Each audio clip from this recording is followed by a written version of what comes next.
Even like, for example, you mentioned there might be a quote unquote signature for different conditions that we know about. And actually, I'll put conditions in air quotes as well.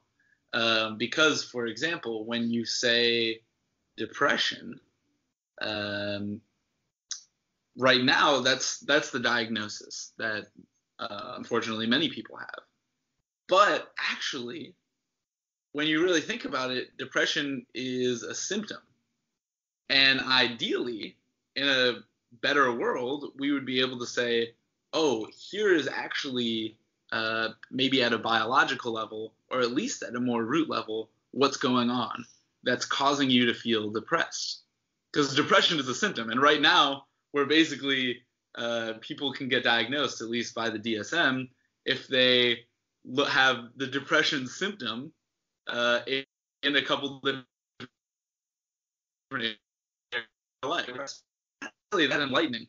I mean, it helps so that you can then maybe make certain prescriptions or undergo different treatments. But really, it's not that specific.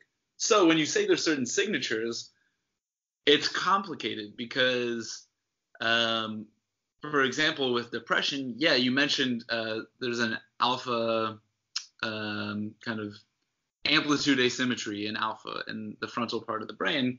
That is one kind of marker. But there may be various different things that actually lead to the symptom of depression that cause somebody to be depressed. So that is one thing that you can see.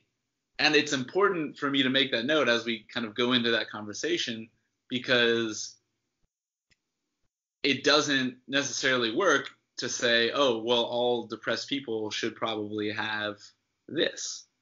It's more complicated than that, because as we were saying, depression is a really different symptom and a very unspecific diagnosis.